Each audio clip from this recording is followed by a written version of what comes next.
Welcome to Nikhil's kitchen. இன்றைக்கி நம்ம கிச்சனில் சத்துணவு சாம்பார் செய்கிறது அப்படின்னு பார்க்கலாம் வாங்க. ஸ்டவ் ஆன் பண்ணி கடாய் வச்சுக்கலாம். அதில் தேவையான அளவு எண்ணெய் ஊற்றிக்கலாம்.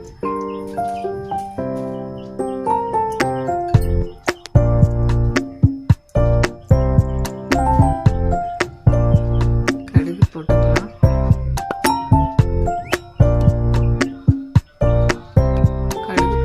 ஜீரகம் சேர்த்துக்கலாம். வெங்காயம் போட்டுக்கலாம். பொடிசாக கட் பண்ணி வச்ச சின்ன வெங்காயம் சேர்த்துக்கலாம். கருவேப்பிலை சேர்த்துக்கலாம். அது கூடவே தட்டி வச்ச பூண்டு சேர்த்துக்கலாம்.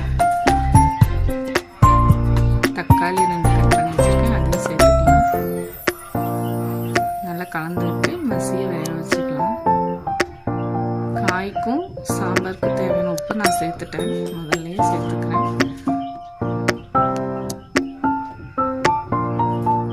சாம்பார் தூள் 1 ஸ்பூன், தனி மிளகாய் தூள் 1/4 ஸ்பூன்,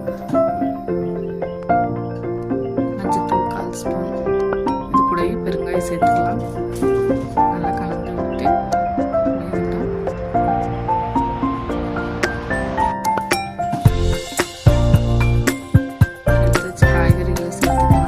காய்கறிகள் பார்த்தீங்கன்னா சௌச்சௌ, பப்பாளிக்காய், கத்திரிக்காய், உருளைக்கிழங்கு, கேரட், பீன்ஸ் அப்புறம் பீட்ரூட் எல்லாமே சேர்த்துருக்கேன்.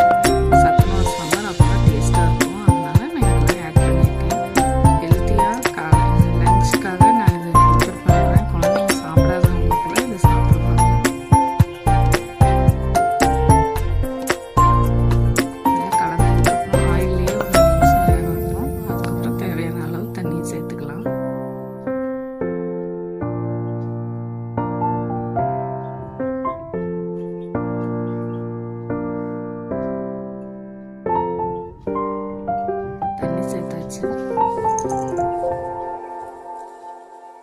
வேகட்டும், மூடி வச்சிடலாம்.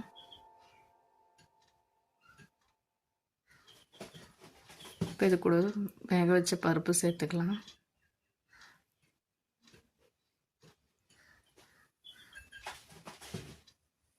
நல்லா கொதித்து இறக்கும் போது கருவேப்பிலையும் கொத்தமல்லியும் தூவி ஸ்டவ் ஆஃப் பண்ணிக்கலாங்க.